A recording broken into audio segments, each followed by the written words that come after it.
Halo Campaign Evolved finally got revealed to us, and I just want to go over my initial thoughts and basically how I feel about everything we've seen so far. I gotta say, overall, I'm pretty happy.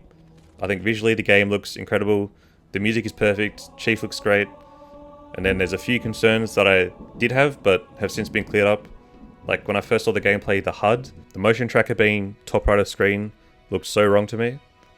That will always be bottom left, and thankfully you can go into settings and change the position of the motion tracker.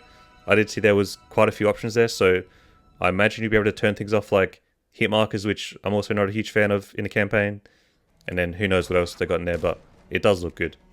Now let's quickly just go over Sprint and the way that I feel about it being in the Combat Evolved remake. Personally, I don't think it should be in the game. I'm not that mad about it, but I would still prefer it not to be there. I know that for years and years now, people have basically been on their knees begging for just one Halo game without it, and now we get a Combat Evolved remake but it's still there, so it's unfortunate, but whatever, I'll move on. I know you can turn it off in the settings if you want to, which isn't going to please everyone, but you know, it is what it is. So I want to go over this article that was posted on Halo Waypoint that kind of covers a few of the new things that we're getting, starting off with new missions. Fight beside Sergeant Avery Johnson, one of the Master Chief's most beloved and stalwart allies, as you encounter new characters, enemies, environments, and dangers in 3 new missions set before the events of Halo Combat Evolved. That sounds awesome. I'm fully on board for more Sergeant Johnson and 3 new missions for Combat Evolved. Hell yeah. Stunning cinematics. Battle through all of Halo Combat Evolved's iconic moments with enhanced cinematics, featuring new motion capture animations and freshly recorded dialogue from returning cast members. Love to see that the OG cast members are back. That's how it should be. That's what I want to see in a remake. That's perfect. Enhanced audio. Immerse yourself in heroic exploits with a remastered soundtrack and fully rebuilt sound design that brings Halo's unmistakable weapons and vehicles to life in stunning fidelity. Just listen to those glorious hunters shoot. And the hunters do sound good.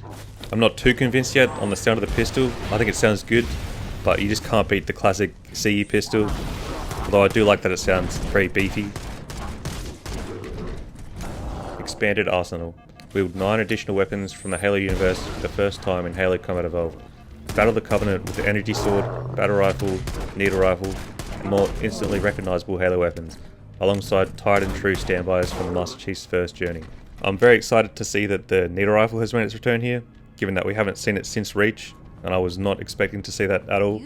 I know that we had the Blood Suit Band from Halo 5, which is pretty much a needle rifle, just not by name, so I'm keen to see how that's going to play. Battle rifle, can't go wrong there. And then we'll finally be able to use the energy sword in Combat Evolved. Vehicle upgrades. For the first time in Halo Combat Evolved, the Master Chief can hijack nearby enemy vehicles and add range to his repertoire at the helm of a Wraith tank. Better still, the dependable Warthog now boasts an additional seat on the rear bumper, so your whole 4-player fire team can ride out together. Some more good additions there. I'm sure we'll see a lot of clips of 4-player Warthogs just doing a bunch of crazy stuff, so I'm excited to see what happens there. And the vehicle hijacking, also great. Dozens of skulls. Return to any mission in Halo Campaign Evolved and remix your experience with the most gameplay modifying skulls of any Halo campaign. Activate skulls for randomized weapons, altered enemy behavior, player attributes, environmental effects, and more. This point here has me very curious because that is a lot of skulls. And there's also a clip, which I'll play now, basically of the developer saying how hard it's going to be. We have dozens of skulls this time. The most that we've ever had in a Halo game. Are you a lasso guy? I think you yourself told me that you don't think anyone would ever be able to complete this game with legendary all skulls on. I don't think so. I mean, there's a lot. And so if you can do a true legendary all skulls on run, let us know. Because I'd love to see it. I think, that'd be really hard. From what we know so far, there's going to be a skull for indestructible vehicles and a skull for no zooming. Who knows what other crazy stuff they're going to have for us. But I can't wait to try it out. I'm definitely going to try my best to beat this entire campaign with all those skulls on. Who knows how hard it's going to be, but I just know that truth and reconciliation is going to absolutely suck, especially now with hunters not being able to be one-shot by the pistol. I'm not a big fan of that change. It's going to make things a lot harder, that's for sure, but I also thought it was funny just going up to a hunter and easily being able to kill them one-shot in the back. Another thing that I want to mention is also Halo is now coming to PlayStation. I never in my life thought that we would ever see the day where Halo is being played on PlayStation, but it's actually going to happen, and now all these new people are going to come in and hopefully fall in love with Halo like we have. Hopefully Halo Studios will actually nail this, and it'll be the start of a new, fresh chapter for Halo, but time will tell. And then lastly, I want to mention the assault rifle is now, instead of 60 round mag, down to 32. I hate that change. Please put it back to 60. Blasphemy. Now, hopefully we're not going to have to wait too long for this game to come out.